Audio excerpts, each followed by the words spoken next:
get started here, my name's Matt Corey. I am the Chief Marketing Officer for the Tampa Bay Lightning. How many of you know what the Tampa Bay Lightning is? I better see every hand going. Okay. Good answers. Good answers. I'll tell you a little bit about me, and then we'll dive into a couple of fun topics. I've sort of grown up in marketing, digital, e-commerce for the last 25 years. If I date myself, which I should never do, but I'll do it anyway. When the internet started to become a thing, I worked for Home Depot and I drew their first website. Literally on a plane, I drew global navigation, site navigation, product pages, how they would begin to sell products online when they didn't think they needed to, back in 2000. So pretty crazy. So I've grown up in this marketing digital world, and today we're going to talk a little bit about both networking, how to market your own brands, your personal brands, but also we're going to talk a little bit about sports marketing too. So how many of you, I'm assuming all of you or most of you in here are interested in marketing or marketing majors in some way, shape, or form, is that right? Mm-hmm. Okay, all right, cool. First year, fourth year, do we have a mix? Yes, okay, all right. I need you guys to go ahead and think now of really, really good questions to ask, because I've got some really cool shit up here on this table. So I've got tickets to 3 different Lightning games in the lower level, which are unbelievable seats. And if you follow the Lightning, we've got some really, really good players that are locked up for many, many years to come, okay? One of them, who unfortunately was injured in the playoffs last year, probably one of the only reasons why we lost, is Braden Point. He's our star forward, right? So I've got an autographed puck from Braden Point, and I've got, who knows who our captain is? Shout it out. Yeah, I've got a Stamkos autograph still. Whoa. That's amazing. So get your questions ready. We're gonna figure out how we fight for these things later. A little bit more about me. So I was the Chief Marketing Officer for the PGA Tour up in Ponte Vedra. I'm glad I'm not in golf right now. Golf is in a little bit of a mess, and it's a little bit more fun to be in hockey. I tell people that ask me, they're like, oh, do you miss golf? I'm like, well, where else other than hockey can an 8-year-old girl slam her fists on the glass and cheer when guys are fighting? So, like, that's kind of fun, right? How many of you have been to a hockey game here? All right, good, good. So did you guys go on the Student Rush program that we have? Do you guys know what that is? For those of you who don't, you can go to tampabaylightning.com/studentrush. You can sign up, and it's basically what we do is we allow a certain number of students every single game to attend for $20. And it's the best possible seat available. Whatever's left over, we open it up to students for $20. So it's a pretty good deal. Sometimes you can get some crazy good seats, so that's kind of fun. But definitely sign up for that. So I've sort of grown up in sports and entertainment. I worked for Arthur Blank up in Atlanta. Does anybody know who Arthur Blank is? Who's Arthur Blank? The Falcons owner. What else does he own? Home Depot. Founder of Home Depot. Yeah. Tiny little home improvement chain. By the way, if you've never read his book, it's a really good book. He was actually fired. The founder of Home Depot, owner of the Falcons, Atlanta United soccer team, Mercedes-Benz Stadium in Atlanta, right? Gives away tons of money to help the community in Atlanta and elsewhere. Was actually fired from a company in California called Handy Dan. Handy Dan, right? And so what he basically said is, all right, well, I can do it better. And he started Home Depot. It's just a crazy story. And he was in his mid to late 30s when that happened. So a pretty cool success story. He always had a relentless focus on one key thing, and I'm just going to continue to filibuster until this presentation shows up. All right? No pressure. Might be a minute. What's that? Might be a few minutes. No worries. Take your time. So he had a relentless focus on the customer experience. The same applies in sports, fan experience. So how many of you go into a retail store and how many of you have gone into a retail store recently, any retail store, and had amazing service and you were surprised? Not very many hands. What happens when we walk into stores, even some sports arenas? You know, you expect to have bad service, right? You expect to sort of not make eye contact with people. And hopefully what we do at Amalie Arena, especially during Lightning games and even concerts, is the opposite. we really hold ourselves to a standard where we're trying to make sure that we really promote a fantastic guest experience. So I've grown up in sports and entertainment marketing. I love being part of the Vinik Sports Group. The Vinik Sports Group is, our owner is Jeff Vinik. Does everybody know who Jeff Vinik is? Jeff bought the team about 12 years ago, right? And just started to invest in the organization. The Vinik Sports Group was branded 3 weeks before the pandemic hit. So nobody really knows about it. And then the pandemic hit, and then there was no reason to promote the Vinik Sports Group as an organization. But one cool fun fact about us, before we dive into all this fun stuff, is how many of you have been down to Water Street lately? Right, show of hands. A few. You've started to see more buildings open up. The Addition just opened up. Some more restaurants are opening up. The buildings that have popped up around Amalie Arena have all popped up in the last 4 or 5 years.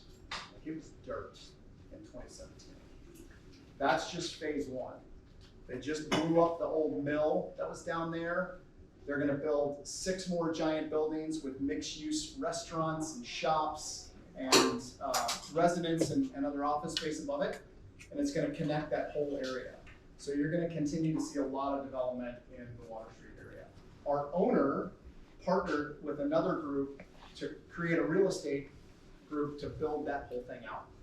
So when he took over the team, he acquired land around the arena, and now he's building out the entire Water Street area. So hopefully what you're going to see from our organization is we're not just a hockey team. We want to be the heartbeat of the downtown and Water Street area for all sports and entertainment, right? So should be a lot of fun. We've got a lot of cool things coming. We are looking at building a secondary theater that is like for comedians to come in or smaller shows that can seat like 3,000 to 4,000 people versus just Amalie Arena. All right, so we're ready to roll. Okay, we're not quite ready to roll yet, but I may cover a couple things here anyway.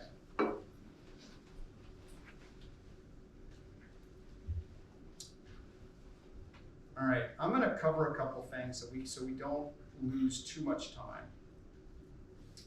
So we got 2 topics today. One is how to market yourself. I'm really passionate about this one. So I'm gonna ask you guys a couple questions. What is your, like the way, when I think about how to market yourself, because I get a lot of people that reach out to me on LinkedIn, et cetera. One of the most important things you can think about is what is your personal brand? What is your story?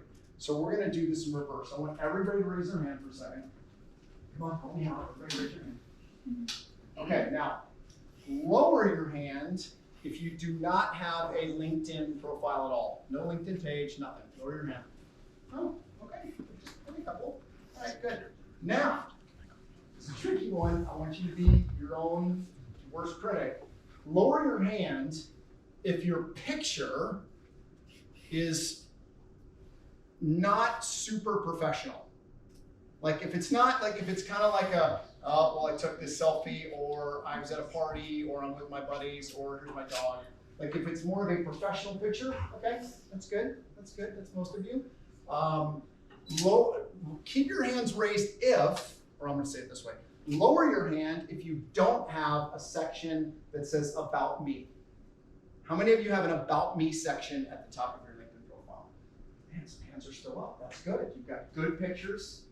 I'm going to judge all of you on figure out who you are and go find your profile pictures and be the judge of that. But you've got good pictures. You've got an about me section. Now, finally, how many of you, when you've got a list of the things you've done, your responsibilities, your jobs, your whatever it is, how many of you are talking about results and not just responsibilities? Be honest. Okay, your hand's up. I'm getting your name. I'm going to check it out. Okay, a lot fewer, right? Okay, you can all lower your hands now. So those things are really, really, really important. Have a great photo. If we can get this thing working, do you think we'll get it working? Okay. Okay, all right. We can always just print this out and hand it out. I'm kidding. Pain in the ass. I find that those things are really, really, really important. I don't look at resumes per se that are printed. And by the way, if anybody tells you resumes have to be on one page, they're full of crap. That is not the rule. That's It's never a rule, it's never been a rule. Don't worry about only having a resume on one page. But focus on having a good picture. It's the first thing anybody sees, right? Focus on having a great story. And in your About Me section on LinkedIn, don't just say, oh, I'm a student at X. I need to know what your personality is. I do. I want to know what you're passionate about, and what you think you're good at, but I also want to know who you are before I talk to you, right? Like, tell me a little bit about you. And mine is by no means perfect, but just look at mine, and I've gotten a lot of advice on what I built on mine. By the way, when you have your headshot, also have a background of something, even if it's just a school, a university, something you're passionate about. That also tells someone like me who's hiring a little bit more about you, right? So focus on those things, and then focus on accomplishments. Yes, you have a job or a role or responsibility, but what have you accomplished, right? What did you help do? What were your results? That way I don't have to ask, I can see it. And finally, okay, now this is always fun. How many of you have reached out to somebody like me or someone else on LinkedIn and asked to be connected to that person, but you just sent a connection request and you did not add a note? Go ahead, come on, raise your hands. We've all done it. Come on, some of you have never done that? Okay, if you've never done that, and when you reach out to somebody, you actually add a note, kudos, that's really important. Take 30 seconds to write some kind of note, why you want to connect with me or somebody else. And it could just be as simple as, hey, I'd love to connect with you, and as I graduate, get your advice, spend 5 minutes with you on the phone, whatever, anything. But connection request without a personal note is like walking right by somebody at retail store, right? It's just, have that personal touch. Okay, a couple other things just on, I've got a fun picture at some point where I'm going to show this to you. Figure this out. I'm going to give you a quick sort of step-by-step process that I'll show on here on screen if I have time, but just a few things to remember, and then we're going to open this up. Bear with me. All right. I want to talk about networking for a second. How many of you have started, so juniors and seniors, raise your hand. Or graduate students, we have graduate students in here, juniors and seniors. How many of you have already started networking or the process to network, right? A lot of you. All right, how many of you have created a massive Excel spreadsheet with the names of the companies that you want to target, et cetera? Like how many of you or you've at least started a list in some way, shape, or form? Okay, all right. So here's what I recommend. 5 steps, don't have to write this down because we'll get this presentation to you guys later. Step 1, identify what companies you think you might want to work for. What brands you want to work for, right? That's step 1. Step 2, find out who the people are at those companies that would ultimately hire you. If it's marketing, it could be a VP of marketing, director of marketing, might even be managers or senior managers or chief marketing officers, but find out who those people are, right? So if you're building a spreadsheet, company name, CMO, VP of marketing, whatever their name is, title, what's their LinkedIn profile, do everything you can to find out whatever you can about them, right? Obviously, reach out and try to connect with them, but write a note, connect with them on LinkedIn, and it doesn't have to be for right now. If you're a junior and you want to leverage that a year from now, connect with them now, find them now, and reach back out next year, or whenever you're ready to start doing the outreach. Step 4, who do you know that is connected to that person? So now, and this is sort of like networking stalking, right? But you need to look at that person and say, hey, do I know anybody or am I connected to anybody that's connected to them? You got to write those names down because you're probably going to need to reach out to them to ask them for help to connect to the CMO or the VP of marketing, right? So that's step 4. And then step 5, how many of you have been through an interview already? Even if it's for an internship? All right, cool. Video interview, in person, both? Okay, the biggest thing about interviews, the biggest advice I can ever give you on interviews, then we'll kind of open this up for questions, but a couple things. Number one, go into any interview over prepared, right? They may not ask you for a strategy deck or an outline of how you think they could promote themselves, or if it's a digital marketing role, what you think they could be doing different from a digital perspective, or how they can leverage the metaverse in the future. Any ideas you have, anything you put together on paper, could be a little deck or a presentation or just an outline. Anything you put together is great. Doesn't have to be the right ideas, but it shows that you made effort. I'm gonna give you an example. Okay, so when I got the job at the PGA Tour, here's how it started. March 2019, I was asked to throw my name in the ring, and I'm like, you guys can hire anybody you want. Like, okay, but I'm not gonna hold my breath. So I went ahead and applied. But at the time they had 70 people on the list, okay? So they narrowed it to 30, and they narrowed it to 10. I kept making the cut. And this took 6 months, by the way. It was exhausting. But the funny part of this is, and I was working, this search firm was sort of working with me and trying to give me advice on what to do during the interview process. And this guy says, and I'm not gonna say his name, the whole time this guy's like, I asked him, I said, David, no last names. If I'm gonna go down there and present to the commissioner of the PGA Tour and the other executives, do I need to prepare something? Do I need to build like some ideas on what the tour could be doing better from a marketing perspective? No, absolutely not. You don't need to build any of that. Don't worry about that. Don't worry about that. That's never happened. I've never had to do that for a senior executive. So I'm like, all right, okay. I ignored it. I built it anyway. So then I found out on a Monday morning that they wanted me to come down on Wednesday, 48 hours later, right? Guess what the conversation was Monday morning? This guy Dave calls me, he goes, hey Matt, so slight change. So you're going down Wednesday, flying down Tuesday night.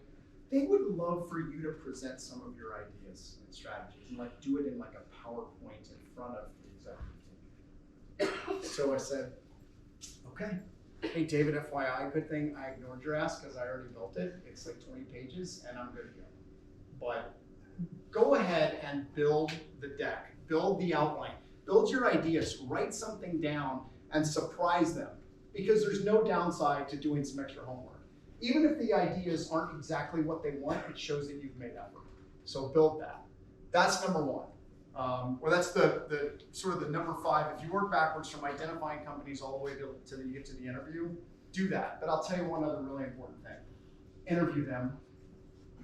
Don't let them interview you. They're gonna interview you. Interview them. You're gonna give them your time, more time than you spend with your family or friends. Interview them. Have all kinds of crazy questions ready. Have so many questions that they have to cut you off.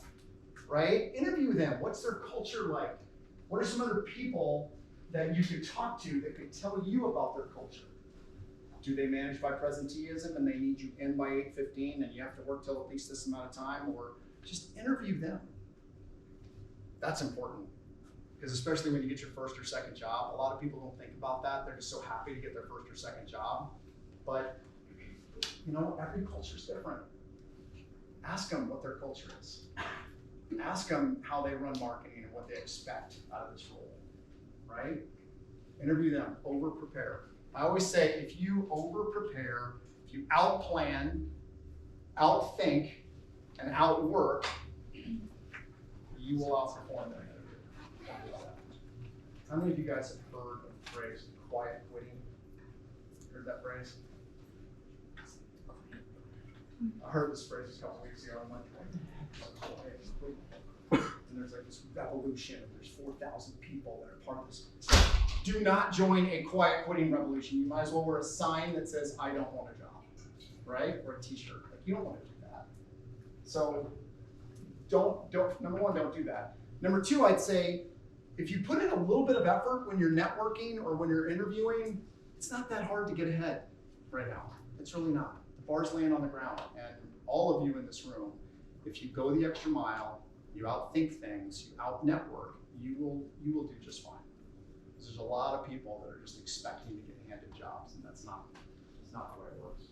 All right, I did the best I could with no visuals on that one. I think I covered everything other than I have this collage of really bad photos, bad LinkedIn profile photos that you'll get to see when you get the deck later. It's classic. I literally just started the other night. I just started looking around. I typed in marketing student. I typed in marketing manager, whatever. And all these picture stuff started popping up. And I'm like, why would you ever do that? Right? So have a professional shot. Even if somebody else has to take it, don't take it as selfie. And make sure that you don't take the photo and somehow skew it. Like there's one guy who has a head that's really wide all of a sudden. It's not proportionate to his actual body. Questions, thoughts, crazy questions about networking, how to market yourself. I love seeing the hands that you have good profile pictures, that you have about me sections. Questions, thoughts, fire them away, go for it. What's the most important skill that you'd see like that would cause you to hire like a student fresh out of college, like something that if they might not have had as much like real work experience, you think would put them more valuable above someone else? Yeah, great question. Energy, attitude. Like you can train skills. You cannot train, being friendly. You cannot train someone who just has a level of energy that you want to be around. If the role requires you, now listen, I've got a son who's a computer science major. His role does not require him to be energetic, right? But if you want to be in marketing, it's two things. It's show the side of your personality that you want to get across, no matter what that is. And if you leave the interview and it's not the right fit, you've done everything you can to be authentic to you. Be authentic to you. Show them your personality, have fun in the interview, be confident, communicate well, and smile, right? Just smile, have fun with it, and honestly, practice with your friends. Have them fire questions off at you, which is fantastic, by the way. I could probably write a book on a lot of bad ways that people have interviewed with me before. It's pretty funny, but yeah, just have fun with it, be authentic, have a good sense of energy, and be prepared for questions that are a little bit weird. Like one question that I always ask, and there's no right or wrong answer per se, but I always ask at the end of every interview, give me 3 words that describe you. Oh, I love that. Like just 3 words. Yeah. And those 3 words hopefully tell me a little bit more about you and what you think is important about you, right? So. Thank you, I appreciate it. Absolutely. I saw some other hands. Yeah. Want me to go first?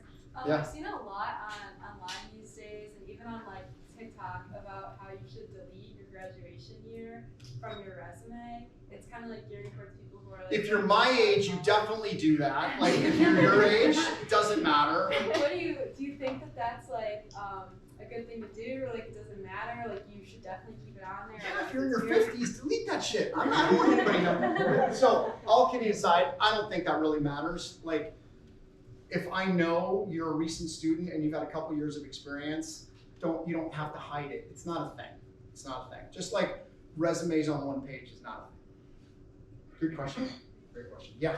So my entire college experience, I've been hearing you have to start from get your foot in the door starting freshman, sophomore year of college. So I've been hearing go intern with Vinik Sports Group, work at the Tampa Bay Sports Store, all of that stuff just to get your foot into the door. How worth it would you say it would be, especially if it has nothing to do with your major? Like one of my professors said to work with the Tampa Bay Sports Store. I have no desire of selling clothes, but I want to work with Vinik Sports Group. So that's the 2 parts to your question. Number 1, I was a lifeguard in college and waited tables at a Finnegan's. If you've ever seen the movie Shenanigans with Ryan Reynolds, that was my life. It was horrible. That had nothing to do with what I wanted to do in my career. All right? So make money however you need to make money. If you have the opportunity while you're in school to do an internship, a part-time job, getting your foot in the door with any organization, like if you have the opportunity to go work in the retail store for 3 months and you get to meet more people, your foot's way in the door. It doesn't have to be that you're in the marketing department. Like we don't even have an internship program that's gonna start back up until sometime next year. But get your foot in the door anywhere. And then, like, I'll tell you, I stopped by the retail store recently. I had to buy some stuff for my family. I met a nice young lady who is, she's in school, very interested on the communication side of things, and just by interacting with her, you know, I'm now trying to help her figure out how she could potentially get into the internship program, et cetera, just because I ran into her. So if you're in the halls, sure, it's valuable, you know, and then it's your responsibility to figure out how to make more friends inside the building, right? And shake hands, and who should I meet if I want to go knock on somebody's door? You're in the building. Thank you. Yeah, other questions? Yes, sir. Sort of had like a two-part question. I'll try to remember both parts. Go for it, fire it away. What does your department do different than other teams, and how do you drive your department to be better? Well, so my department is marketing. Our responsibility is to grow our brand and grow our fan base, right? That's not the responsibility of IT or accounting or finance or operations or anybody else. The cool thing is we've sold out 285 straight games. So we don't have a ticket problem. Like I'm thank God I don't have to like try to sell tickets as 95% of my job. My job then becomes, how do I inspire fans of all ages with content that would be fun for them? So you're actually setting up a couple fun videos we have. Don't tease me with this. So I may get to show you some videos here in a minute that you're gonna really love. We're doing some things this year that the organization's never done before. And I'll tee it up right now and give you some examples. How many of you in here have a favorite athlete or team that you follow and you like to see some of the lifestyle content that gets put out about them? Raise your hand. Exactly. So in hockey, these guys are beating the crap out of each other. They wear helmets and face masks, and you don't necessarily see a lot about them off the ice. So our job going forward is going to be how to show their personalities of who they are as individuals off the ice.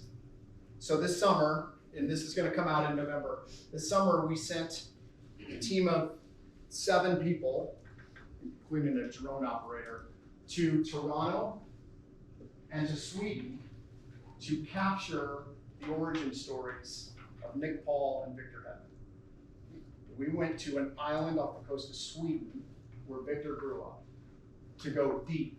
How did you start? We had friends of his and family and the restaurant he ate in, and spent a day and a half with him capturing some really cool stuff that nobody's ever seen before. That's our job in marketing. Our job is to inspire an audience to take an action. And in this case, if you know a little bit more about a player, if you know that Andrei Vasilevsky are very quiet and humble, unbelievable goalie, loves cats, and you love cats, all of a sudden there might be a connection, right? It can be as simple as that. It really can. So help our fans get to know these athletes off the ice, off the field, right? A little bit more about their personality, and then you make connections, and they suddenly want to come to a game and cheer that player. Things like that. That's really going to be the focus. Right? Yeah. Other questions about my job, networking, anything, and then we're going to go into some sports marketing stuff. Yeah. Like, how do you adjust the changes in the environment, like in the marketing field, like how you would Home Depot and now you're relating to their different issues? Yeah. Yeah, at the end of the day, so marketing has one job, right? You got to inspire an audience, customers or fans, to make a behavior, make a purchase of a ticket, come to a game, watch a video, watch an episode of Recharge. Recharge is our sort of behind the scenes show where we follow the team, and you got stuff in the locker room and stuff at home, and it's a great show. So whatever we're putting out, we need people to take an action. So it's not that different in a sense. I have to work. Sports is a little bit different than retail because the cool thing about sports is people want to follow the team and the athletes, right? I don't have to sell plumbing supplies. Nothing wrong with that.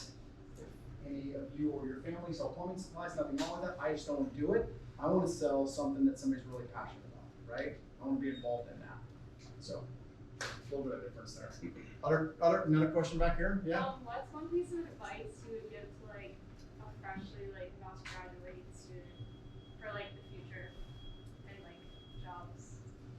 What advice would I give? Like Yeah. about to graduate? Yeah, like what's one piece of advice maybe that like you didn't know that like you wish? Yeah. Great question. I'm gonna go back to my statement about interviewing them. Don't jump at the first thing thrown at you. If it's not your thing, don't take the job. Wait. I felt right after graduation like I had to land a job immediately. And I had a couple of different offers that didn't feel right, and I'm grateful that I didn't take them. And I actually waited 3 to 4 months to find my job, right? None of that matters. It doesn't matter on a timeline on a resume. People take time off and travel. None of that matters. Find the right thing for you. Find something that you can make money at and pay the rent, right? But that you're also, like, you can also, and this is important, this is especially important in marketing or any other role. Find a job where you can wake up at 4 or 5 o'clock in the morning and go, oh, holy shit, that's a great idea. I gotta write that down on a little piece of paper, pardon my French, right? That's the type of job where you're excited to go into work every day, not where you feel like, oh God, here we go again. Find something that triggers a passion. And by the way, your job, 100% of your job is not gonna be something you love. I have to file expense reports, that sucks, right? But a big chunk of my job is fun. Good question. Yes, sir, back row. What kind of diversity did you go through going from PGA to NHL? How did you like change to that? Yeah, good question. So going from one sport to the next, I just went from a quiet sport where everybody's supposed to be quiet to a sport where everybody's encouraged to be loud and drink every 20 minutes, you know, and have a blast, right? I'll tell you, it's freeing. It's a lot more fun. There's a different mentality of the athlete. Golf is an individual sport. They compete as individuals. Hockey is a team sport. You know what I love about this organization that I'm part of? And this is not all teams and organizations. This team is incredibly humble, and they really are not individuals. You see some stories in hockey of some prima donnas that need the media and all these things. I'm not going to name any names. But one example is when we won our second Stanley Cup. First one a couple years ago. First of the 2 back-to-back. I think it was I don't know if it was WWE or UFC. So, one of the wrestling organizations built a belt, a bunch of diamonds and stuff on it, that said like, congratulations, Lightning. They built a belt and they gave it to the team. Not a single player would take that belt home. Why do you think that is? Any guesses? Yeah. That's exactly right. Because no one wanted to seem more important than another member of the team, whether it was an all-star or the guy who barely made the roster. That's pretty cool. That's a cool culture, right? Where they really are together. Happy work. Oh my gosh! We've All been right. running for about 5 minutes, didn't want to slow you down. Okay, no, that's okay. Well, let's dive into a couple other things. I'd say what we're gonna do. Keep your networking and sports questions because I want to go over a couple of fun things with you guys. We were talking a little bit about content. Okay, now how do I advance this better? I arrow down. Oh, just maybe do it down. All right, no problem. Okay, we're gonna skip past all this. Okay, here's the fun slide. No. Let's go over some examples. I hope none of these are your family or friends. If they are, oh well. Maybe you can give them some advice, okay? Number 1, wow. Okay. Party animal in a passenger seat of a car. That's excellent. The dude with the friends. Come on, man. We can get you by yourself, okay? Beer face guy. I don't know what's going on there. That is like at a late night club. It's blurry. It's got motion going on. I don't know what that is. Okay. Open a network is fine. Opening a network is fine. Don't, what? Unless you're going for a bartender's job, like why do you have a martini in your hand? Like I'm not hiring you to drink. This guy just looks like he's from some sort of mafia movie. He's very angry, but he's like all business. No, don't do that. This is the fact that I was talking about. it's just a wider head. Like something happened with this photo. All right, I'm not even gonna comment on that. This is like the aha moment. Like what's he going back in time and he's part of like a music video now? Don't do that. Don't get somebody to take a picture of you. Don't take a picture of your phone. Like, oh, am I hiring your phone? Am I hiring you? This is a great shot, except it's way too far away. Why is your head so small? Like, come on, just give me a good photo. I don't know what's happening up there in the other opening. That's like, don't know. And then do not ever take a picture in a hotel room, closet, mirror, or bathroom of yourself. Pay somebody if you have to take a photo. Don't put a selfie on there. Don't do that. It doesn't work. So that's, anyway. All right. So a couple other things. We talked about this. We talked about the 5 steps. And again, I'll send this to you, right? So one other quick thing on how to market yourself. Bear with me. Okay. A buddy of mine wrote a book called Save Your Asks, okay? When you network and you build out all these different names of people, or you have friends that know people, what's your big ask? How many of you have friends or relatives or family members who tend to ask you for favors a lot, but it's constantly them asking you for stuff? It's like a one-way street. I do, okay? So his book, Save Your Asks, is meant from a business perspective, but also like, hold on to it. Like build your network now, but what's the big ask that you really need help from somebody on, right? And wait, hold on to that. Because you never, ever, ever want to be this. Oh my God. Stop. Okay, it's very sensitive. You never want to be an asshole. That's his phrase, it's not mine. But like, if you ask too many favors of somebody, don't be an asshole, okay? I love that phrase, it's kind of fun. All right, so let's do this. Let's cover sports for a few minutes, all right? So one of the things that was asked earlier over here was like, tell me a little bit about the job that you have to do. Yes, we have to drive ticket sales. Luckily, we sell out a lot, so it's not a big part of my team's job. We do have to market a world-class fan experience. We have to create one. I've been in a lot of arenas where you show up and the lighting's yellow and it's just not fun. We try to create theater and an atmosphere here because that's part of it. Let's market our assets. That's an asset that we have. It's fun to go to the show. It's like a show that happens to have a hockey game. When you watch hockey for 20, 30 minutes, you go drink for 15, 20 minutes, you come back, watch hockey, go drink some more, eat some more. It's a pretty good evening. So what we're going to talk about for a few minutes is player content. I talked about this a little bit earlier. Who knows what this picture represents? I mean, it says Nikita Kucherov. So who knows what that represents? Anybody? Yes. Yeah. Press conference after the Stanley Cup, which led to the t-shirt making. Yes. After we won the Stanley Cup 2 years ago, he was in, the backstory is he was in his whole hockey outfit and his brand new child like didn't even recognize him that much, so he had to strip it off, and he didn't have a shirt on, and then all of a sudden he was told he needed to be in the media room. So he just went to the media room without a shirt on, and he's drinking a Bud Light. That's a Bud Light, he had several, and he shows up in the media room and just starts going, bring it on, let's go. So that's also different than golf, right? A little bit more fun.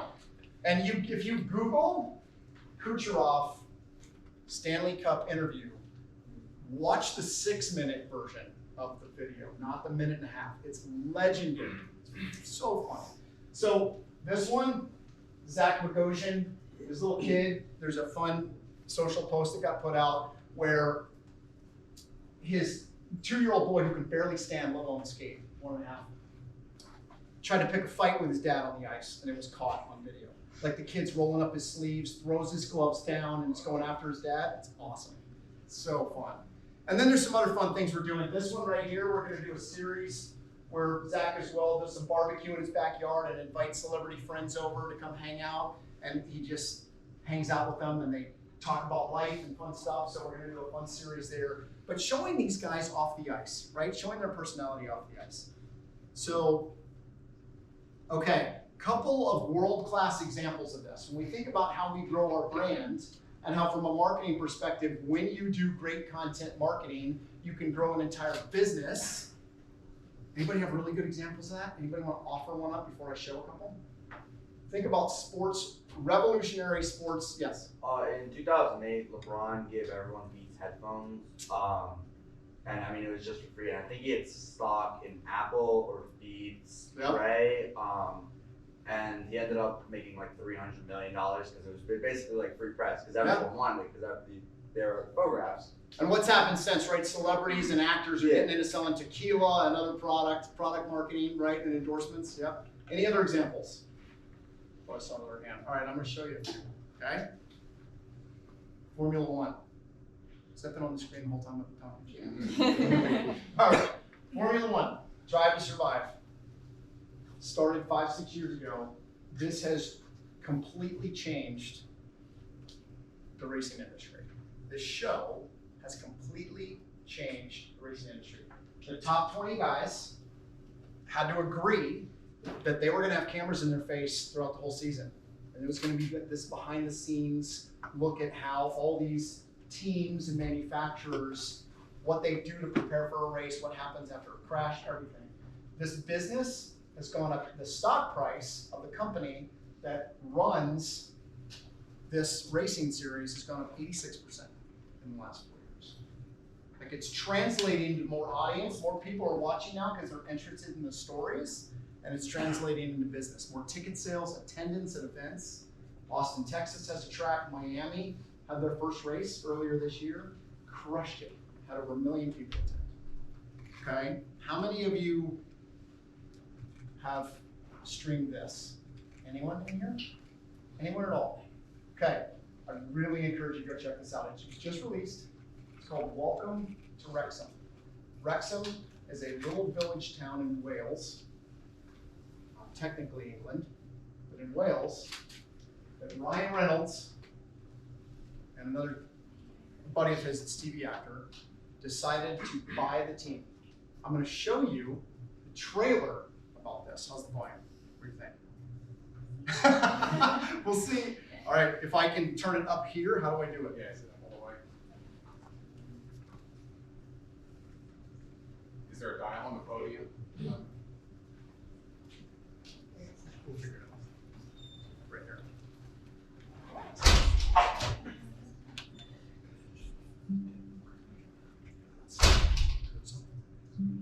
All right.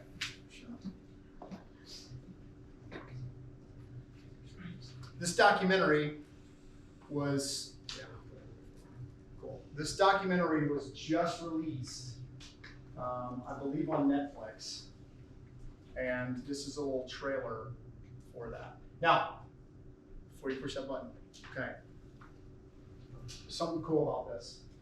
So, in European soccer, everybody heard of the Premier League? Premier League, top 20, 24 teams. Then there's the championship level, right underneath that.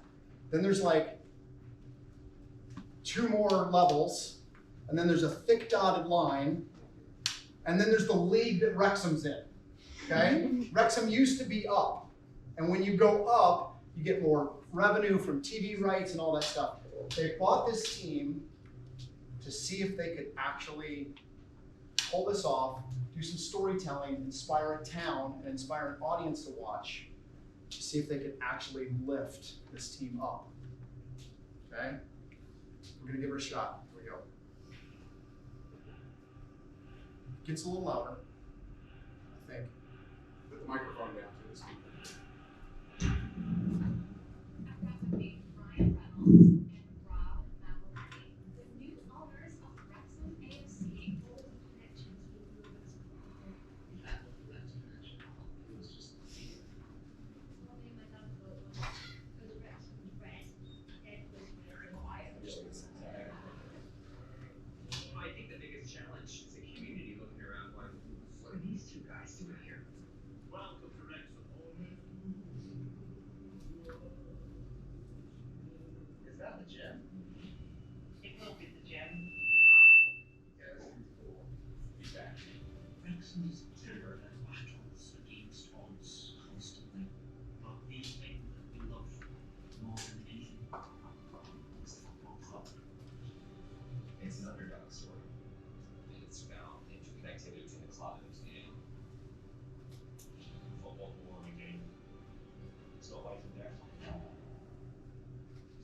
with us.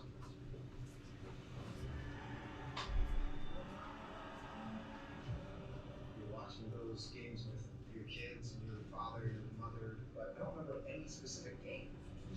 I just remember watching that. If they're successful, it will be the biggest day in the history of Tampa.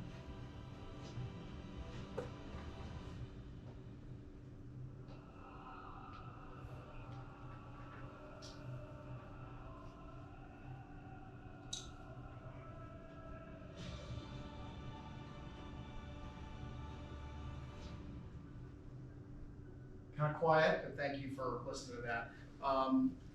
The little kid asked, why did you guys buy the team? And they said, well, there wasn't any specific, it was just a feeling that we had and a desire to help in a specific community in a certain situation. And the little kid goes, oh, I thought it was because our team is red and black and Deadpool is red and black. And then he goes, yeah, that's the real reason. Great series, really fun. I'm gonna now show you a little bit of what we're up to, okay? And I think this is gonna be a little bit louder. Let's check it out.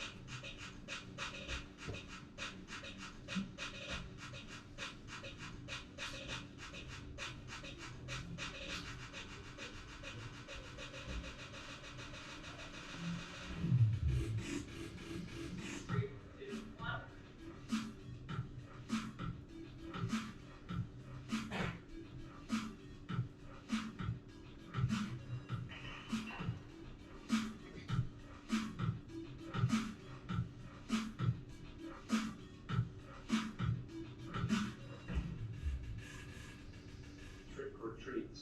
Vanilla cream? Pumpkin pie. Trick or treats. Trick or treats. And so I'm curious to see how this plays out. Because I have a feeling that Please welcome, driving the Zamboni, Carter Stankos. There's Steven's son. You shall not pass today.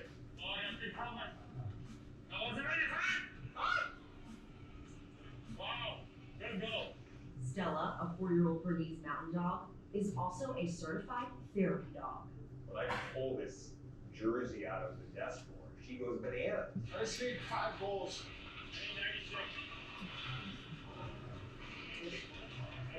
What's 96 for 1,000 points? You better get off my line, bud. Standard is to do whatever it takes to win. And a lot of the time that's putting the team over yourself. I got the whole team coming over tomorrow. So we're doing like a little season kickoff barbecue. Hopefully I don't screw it up. Yeah, no pressure. Just have 30 people staring at me. Yeah, that'd be great. A lot of memories from a lot of kids, Nick. I'm almost crying emotional because This is Nick Paul. You're a special player. And you still are. Right? We're talking a special player from grassroots. Victor Heaven's Island.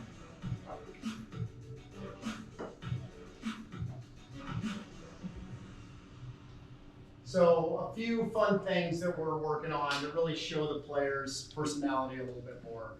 I've got another video on here, but it's really way better with good sound. So we'll just make sure we send that to you all. Marketing's a lot about storytelling now, right? It's a lot about storytelling. It's about making sure you're on the right platforms, the right places to inspire the right types of audiences, with the right types of messaging, and the right types of stories. We do not have a presence in the metaverse yet. We got to figure out how many fans are actually there before we invest a lot of time and effort. But be wherever your fans are. Try to keep up with where your fans are and then deliver a brand experience when they're there. It's simple as that, right? But it means that marketing needs to stay flexible. The biggest rule in marketing, just remember this one thing for the rest of your lives. The biggest rule in marketing is the minute you think you know marketing, you don't. It changes. It's changing so rapidly now that you have to be humble enough to realize that if you just keep pace, if you keep your thumb on the pulse of what's going on with customers or fans, whatever brand you work for, that's 90% of the battle, right? And hopefully you'll all join organizations where there's a spirit of being able to test. Not everything has to be perfect, right? If everything was perfect, then you're probably not pushing it hard enough from a sports marketing perspective, especially. All right, let's open it up for questions about more stuff about sports marketing, content, anything else you got, fire it at me, or whatever. Talk networking, whatever you got. Got a few minutes left. Yes, sir? What would you say is more valuable, is getting like a marketing, if you want to work in sports, obviously, a marketing position in like entertainment, something like us, or like another sports job where you're not necessarily working with marketing, but you're like kind of like in that kind of area field, and that makes sense? Yeah, I mean, if you want to go down, if you're like, if marketing is your thing, try to get a marketing related role, right? The more experience you build up from a marketing perspective, the better chance you have of getting the next marketing role, right? So I'd say focus on marketing, even if it's outside of sports, right? Even if you develop a skill set that is digital marketing, social marketing, whatever it may be, traditional marketing, event marketing, develop that skill set. And by the way, I'm glad you asked this question. There's no perfect path. There's no exact or perfect path to being a chief marketing officer. There's not. Just develop different disciplines. Start somewhere, do it for 2, 3, 4 years, become really good at it, and try the next thing. Develop a really well-rounded set of skills, and that will lead you to great success. So you don't have to get stuck in one thing. When you're in it, crush it, right? But constantly be networking and making sure that you're interested, if you are interested in taking other opportunities, that you talk about that. Because guess what? Your VP of marketing or CMO may not know that. You got to tell them. It's okay to tell your bosses that you're also interested in taking on more work. I love that when people come to me and say that, right? Because otherwise, how would I know? How would I know what you're interested in unless you tell me? And I try to draw it out of my people, I really do. But it's also okay to knock on a door and say, hey, I've got a little bit of bandwidth. Is there anything I can help out with? Right? More questions. Far back corner again. What was your first job out of college, like freshly?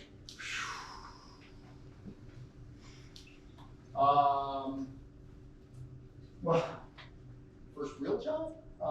I was a sports agent for 2 years until I realized it was a very slimy business. I did it with a buddy of mine for like 2, 3 years. Really, really slimy business. I won't talk about it, but I did that, and then I got serious and got hired on by Bell South, a traditional telephone company, to figure out the internet. Started down a digital path. This was pretty fun. We were 20 young people in a warehouse trying to figure out what the internet was supposed to do. So it's kind of cool. Another question right here. So when you graduated college, what was your degree specifically focused on? Like, was it sports marketing, or sports management? Yeah, great question. It was actually PR and communications with a minor in marketing. So right? that's exactly what my path was. So internship-wise, did you focus with sports more, or the other? No, I fell into sports. Okay, thank you. Like I was working for the Bombay company in Dallas Fort Worth. They used to have 600-700 stores, and I got a call one day from a golf and tennis company based out of Austin, Texas. And I thought to myself, dark brown wood or Maria Sharapova, Tiger Woods, Phil Mickelson. I chose Woods, right? Easy choice. Yeah, back there. Can I ask a question on sports marketing? Of course. It is about the regulation. So you are sort of regulated industry. You are NHL. You have a set of rules. Do you have the same book against the shelf book? Like, Queen has, don't comment, don't pay attention, or like any touchy topics. Do you have to follow any sort of that in NHL? Very timely question. We do clear things with them, but we have our own spin on it as well. It's our responsibility as a brand. Yeah. With that, like about me section on LinkedIn, even with some of the internship interviews I've had, it's always the tell me a little bit about yourself. How do you go past, I'm a student at the University of Tampa, and like you said, to share what you're talking about. How would you share, how little, where do you go with that? As far as they'll let you talk. Honestly, that's the elevator pitch. That's the, okay, you got 30 seconds, tell me about you.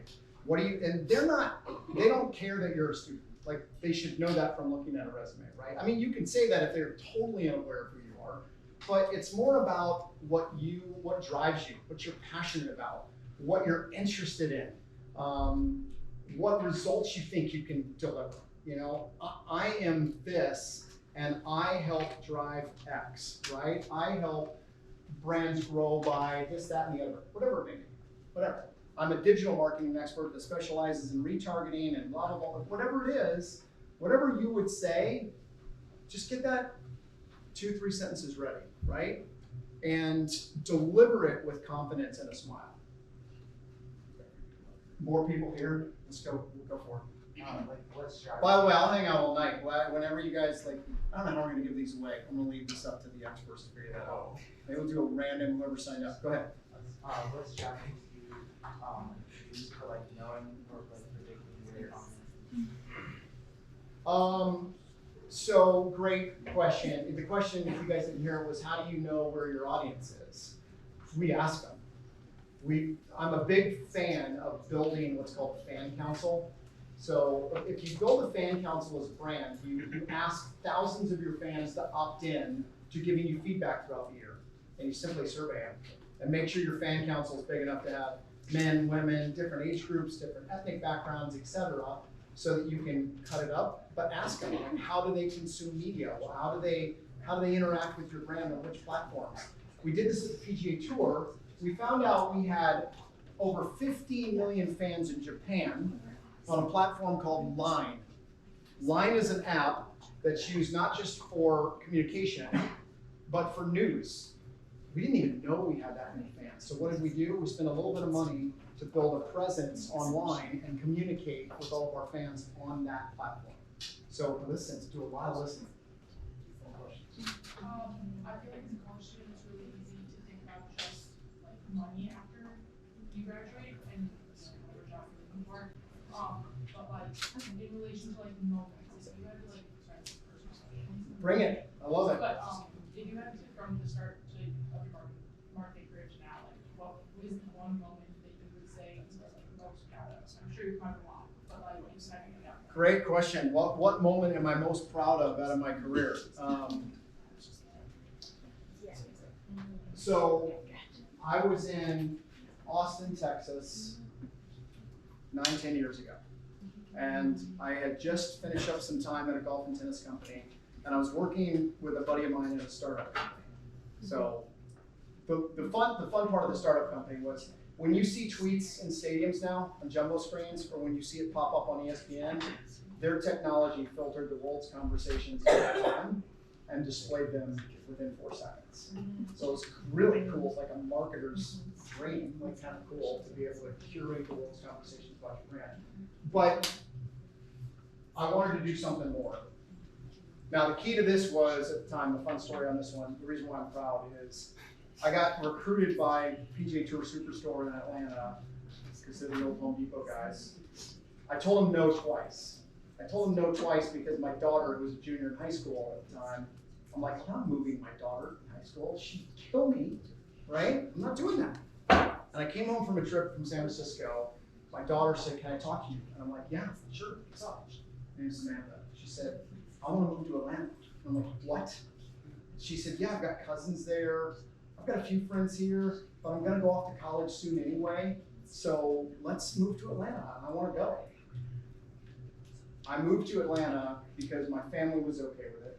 And I took less money to do that job because I felt like I could have a bigger impact in that job that I was having in Austin, Texas. And I taught that lesson to my kids. That was probably the moment that was most. It's not what I accomplish, it's not what you do, it's the impact you can have on other people. More questions? Yeah. Awesome. Get dinner plans, happy hour, let's try it. So, I had a professor tell me that in order to work for a more appealing company that you do right now, you need to kind of start off with more companies, you know, how to market them, and forward. Do you agree with that, or? No, I don't necessarily agree with that. Sorry, I don't mean to be controversial, but I mean, if you get your foot in the door at your dream company and work your way up, you don't necessarily have to work for lesser companies. I mean, sometimes some brands believe that you need to prove yourself in other places and then you can jump to a bigger company. I don't believe that. I don't believe that. I don't believe the size of a company in terms of revenue has anything to do with the impact that you can have on that. Right? So aim high. More of that story. Yeah. Regarding like internships, would you recommend getting a few or maybe getting one and hopefully staying with them for longer? Like, what would you recommend? Great question. It was about internships. Do you get one or more? I didn't do this. Wish I had. I would have tried to have two. I had one really good one. But try to get a couple. And it doesn't matter when they are, summer, spring, fall, doesn't really matter. Nobody cares when you graduate, right? It's about, did you get this experience? And you took a year off, or you took a semester off to go do this over here, and you built a couple of different work experiences. However, if you lock one in, and they really love you, and you want to offer a job, you don't need a second one, right? Who cares about the second?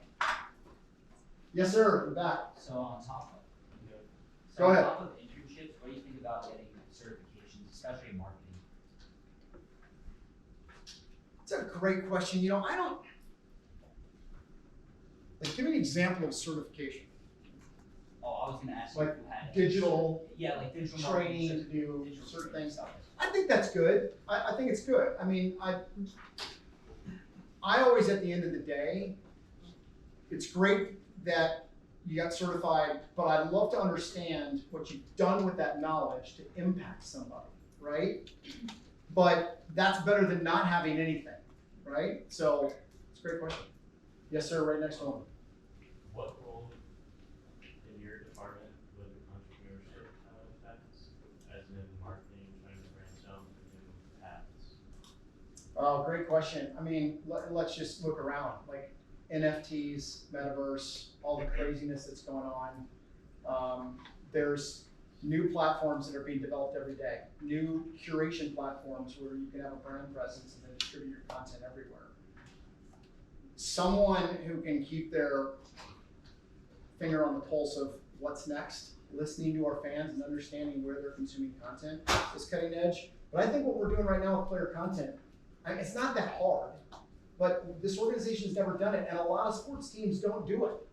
They don't lobby internally to ask their players. By the way, we chose Victor Edmond and Nick Paul for a very specific reason. These guys are two long contracted, very good players on our team. If they are willing to do origin stories, maybe the rest of the guys will be. Kucherov, I don't know. He's tough enough to crack. Yes? So like, this is more of a hockey specific question, but it could involve other sports. So obviously a big thing about sports marketing is growing the game and more like foreign. So like obviously the Cinenovia, Nashville, and San Jose over in Prague. How do you really go about like defining like, hey, what foreign markets would work with the game of hockey? Like I'm from Brazil, and when I moved here, I absolutely fell in love with the game of hockey, mainly because it was pretty similar to soccer, but a lot more fast paced. Yeah. So what's like really the thought process behind it, saying like, hey, this would work and this doesn't? How do you identify what it is? So the league does that mostly, right? But when we throw our hat in the ring, guess what? We participate in something called the Stadium Series. Stadium Series is a hockey game at an outdoor stadium. It was in Nashville this last February. 65,000 people showed up to watch a hockey game, right? Awesome. Nashville, Florida. We want to host an outdoor game in Florida. And the NHL is very nervous about the fact that it's kind of warm down here, right? So but we want to do that. We want to be able to host that. We also want to travel. So wherever they want to have games, Paris, Germany, Prague, we want to be the team that goes, right? That's what we can do at the team level. Generally, if you're really good at a league level, you try to understand where your fan growth is coming from globally, in which countries or which regions, and then figure out ways to bring experiences there. It's like the NFL in London right? We love a fair bit. Yeah? What are you passionate outside of your job? What am I passionate about outside of my job? I'm a tennis player. I'm a golfer. I can hit a tree or a fairway. You never know. But I play a lot of tennis. I'm getting into pickleball a little bit because it's like a combination of ping pong and tennis. How many of you have tried pickleball? Cool, because it's not just two really old people. That's awesome. Pickleball's fun. You get a lot of exercise and you don't have to run that much. It's kind of cool. Competing in anything, and I grew up with a ping pong table. So anytime I can talk smack to somebody else that thinks they're gonna beat me, I don't care if I win or lose, but I'm gonna talk a lot of smack, right? And that's most of the fun, yeah. So you spoke about creating your own personal brand. Was the idea behind the player content kind of creating that personal brand for the Tampa Bay Lightning? That's a great question. By creating your own personal brand, are we helping our players create their own personal brand? Yeah, very much so. We're gonna start to position our marketing department for our team as like an agency for the players, right? That's what I want them to think about. And there's one really important part of this. We tell our players that they have editorial control. So we're not gonna film them or embarrass them in any way or put content out that they don't want. If they know that, they're more willing to say yes, because they're now part of the process and bought in. So yeah, we'd love to help them. We'd love to. Another question right here. How often collaborate with other departments within the organization, fitness campaigns, other things out there? Did you guys hear that? How often are we collaborating with other departments within the organization? The other thing marketing people have to do, you have the external campaign and you have the internal campaign. You better know who needs to be inspired by player content. Coaches don't want you in the locker room. General managers are very skittish about what are you going to do? Why are you filming the players? You almost have to have an internal campaign with a bunch of different stakeholders, just like you do an external campaign. And after we launch this stuff in November, we're going to measure it and tell the whole organization how it went. What was the social sentiment? What was the feedback we got? What were some of the results we got? So it's not only lobbying beforehand and then doing it, it's also storytelling internally on how it turned out, right? Great question. Yes, sir. So if a marketing plan fails, how do you stay calm and rebound? I don't know what you're talking about. I've never had a marketing plan. Yeah, you know, I honestly, this is going to sound bizarre, but I really try to push every team I've been a part of. I really try to push them to fail. Push them to bring enough stupid, crazy ideas that we have to say no to something, or that we try something. We may test it. We may test some acquisition spending. We may take some of this content and do some amplification basically by targeting to different hockey fans all over Florida or all over the world. It may not work on one platform, but it may work really well on another platform. I'm okay with that. If we don't fail, we're not pushing it hard enough. We're going to take about three to five more questions because he does have to go home. I do not. You might have to, but They might have to. I'm okay. Fine. Think about 3 to 5 more All right, questions. yes, sir. And then we'll wrap it up. New sports group compete with Las Vegas venues. How can they, say that again, how can a new sports group? Tell me a little bit more about what you mean by that question.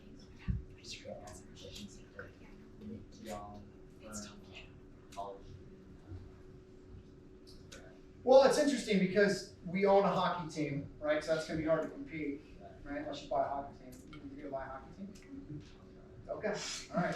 Well, that's an asset that we have. We also have the arena and a lot of concerts there. So we have entertainment value and traffic that comes from that. Really, our group is not just the hockey team, but we also run ticketing and events for Raymond James. We run it for the Yingling Center. We do a lot of stuff operationally from the sports and entertainment perspective around Tampa. There are other groups like this, but I don't think they'd come into Tampa and try to duplicate it. I think they try to take the formula that we have and set it up in another city. If that makes sense. Couple more? Yes, sir. As someone in like a leadership role, how do you deal with like adversity? Like if you have a really good idea, you pitch it, everybody's like, how do you like deal with that? That's a great question. How do you deal with adversity? If somebody doesn't like a marketing idea, first of all, this is a fun story, but I'm gonna give you guys a warning right now. Prepare yourselves because 100% of your ideas, your entire career, are not gonna get adopted. Shocker, right? When we pitch a campaign, whether it's a season kickoff campaign or playoffs, I need to see 4 to 5 different creative ideas. from our agency, from our internal folks.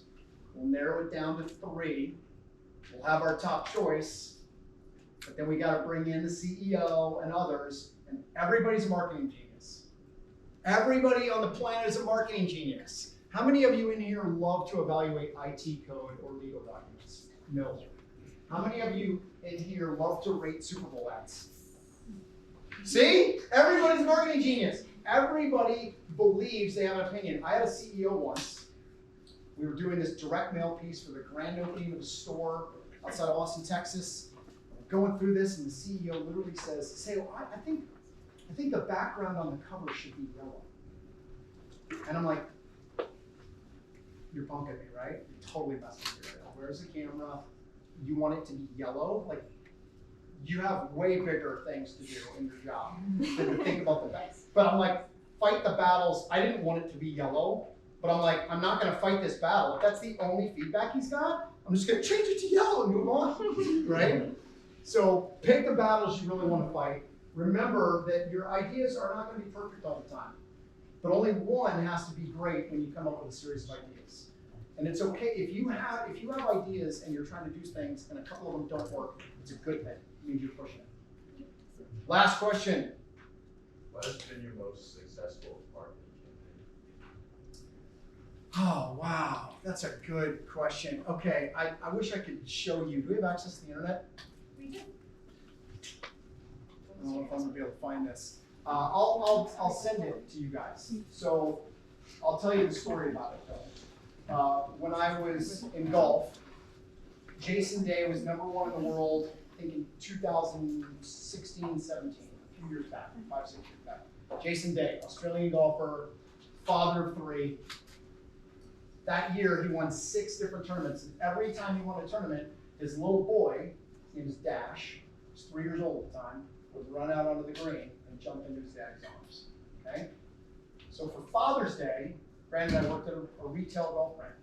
For Father's Day, we wanted to do a campaign that emotionally connected with our audience, right? I'm not gonna do a TV spot that's like, come get your shirts at $19.99 and your golf balls at $39. Nobody remembers that. So we had an idea for a campaign that we thought could be pretty cool, where we would feature Jason Day and his son in a spot, right? And we'd use some home video footage that was taken, just their interaction together. And long story short, 2 days before the shoot, sitting with our agency trying to figure out last minute logistics, and I raised my hand and said, I want Dash, 3-year-old, I want Dash to do the voiceover. And the agency's like, what? Are you crazy? I said, no, let's fly to Columbus, Ohio. They live there. Let's get Dash in a studio and have him record the lines, and it'll be adorable. It'll be amazing. It'll be fun. It'll be really cool, right? We were able to pull it off. I'll send you guys a link to the TV spot. And most of you in here, if you have a heart, you'll know. Because the backstory on this is Jason Day did not have a good relationship with his father. So he always strove to be the father that he never had. How do I know it was successful? When we showed Jason Day the rough cut, the very first time, he watched it 7 times in a row and he cried the whole time. So that's cool. If you get a world-class athlete to cry, I guess you're doing something right. Anybody else? Anybody want to fire one more question at me or something, if you'll allow it? Anybody? Go ahead. So I saw that recently Vinik Sports Group signed a championship-level partnership with Brand Agriculture. From a marketing standpoint, how do you believe that's like going to be a beneficial asset to you guys? It's a good question. Candidly, that's a sponsorship. That's just like they're sponsoring the away helmets. They wanted brand exposure outside of Tampa. They realized partnership with the Lightning, which we get a lot of people watching our games, and being part of our uniform on the helmet would give them good exposure. It was sold as a sponsorship deal based on the exposure we can give the brand. How we activate that brand in other unique ways is the next phase of that relationship. So we haven't really gotten into that, but apparently we've now cornered the fertilizer market in hockey. I didn't even know there was a thing. But thank you guys very much.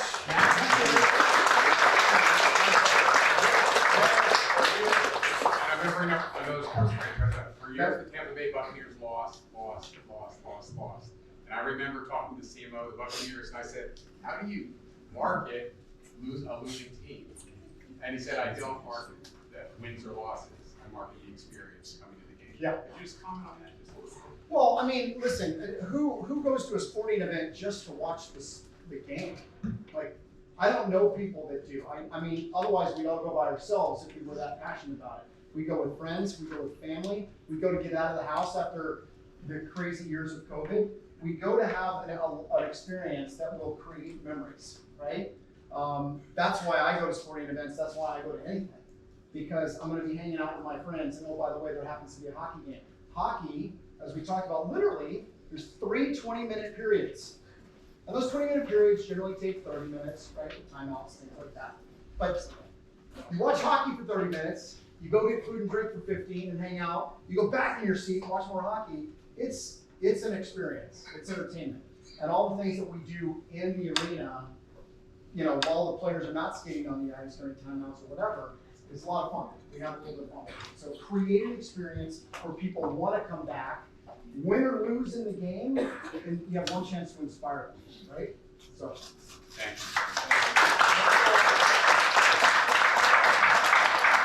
Alright, we have a little random generator for everyone that registered through Eventbrite. We put it into a little, like, one of those circle spinners. Yeah.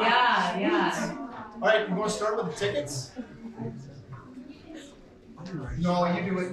I'll screw it up. All right, hang on.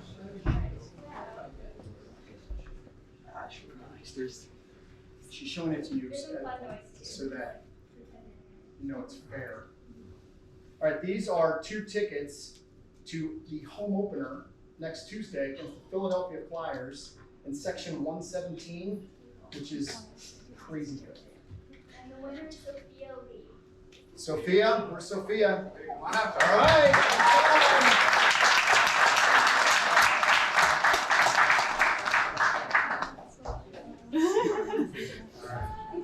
Congratulations. Be loud. All right. Be loud.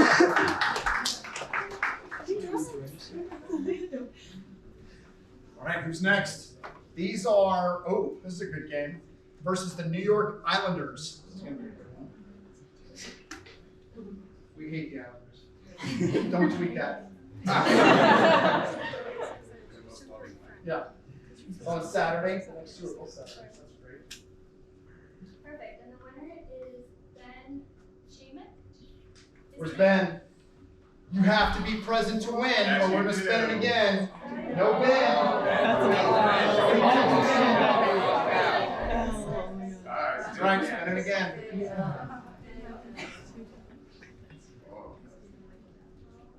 Regret missing this one. Yeah.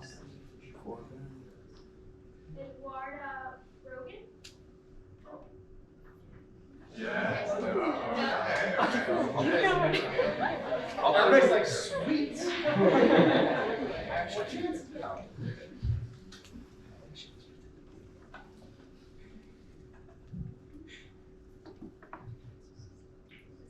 Drew Gillespie. Drew, do we have Drew? Drew. What? Keep going. Eventually, we're going to get to everybody.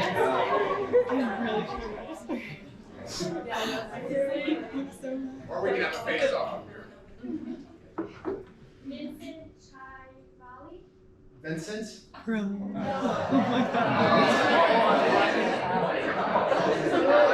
could just.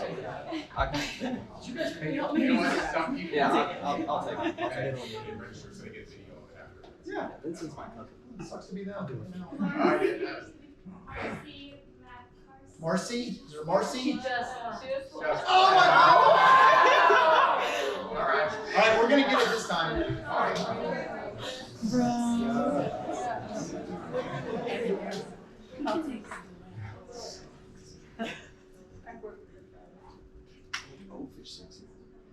Connor Lyden.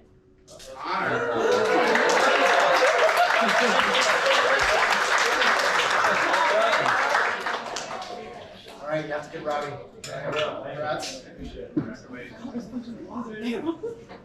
All right, the next 2 tickets Mark for Saturday, November 5th against Buffalo. It's going to be a great game. Section 117, vote J. That's good. Tom Conceal. Tom. Tom. All right, spin it again.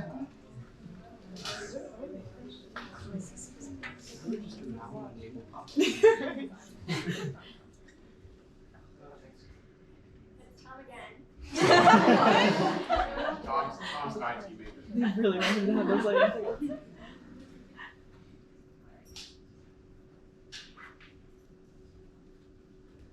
Ian Sherman. There you go.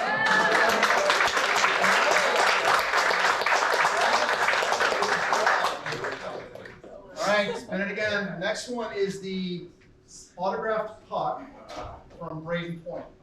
That's pretty cool. This goes to Matthias Mavis.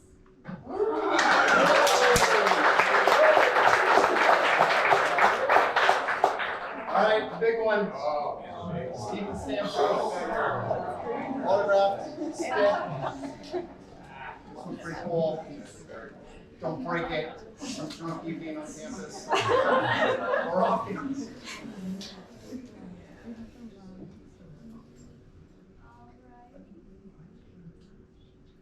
Do you jump off for this one? The winner is Gabriella Reeves. All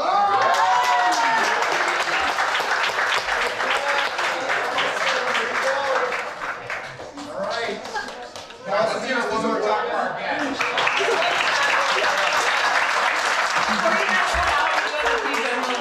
Thank you so much again for coming and speaking You guys with did a great us. job with the audible. Well done. Well done. Cool. Before you guys leave, we do have another meeting next week. Normally we have bi-weekly meetings, but because of the hurricane, we had a really cool panel that was supposed to come and talk that week. So it's rescheduled for next week. Same room because of what happened. Surprisingly, we're gonna be in this room for the rest of the semester. So we'll be in here again next week at 6 p.m. on Wednesday, and we'll have a panel of CEOs from the Tampa area coming in. So that's one thing. And then I have our director of partnerships coming in. All right. So because we're talking about sports, it's the perfect night to pitch this. So on October 21st, we're partnering with Delta Sigma Pi Professional Business Fraternity, and we're raising money for breast cancer awareness. We're going to be out at the sand volleyball courts by the basketball courts.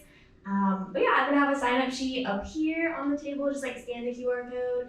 We want to put together some teams. It's $5 a player, so super cheap.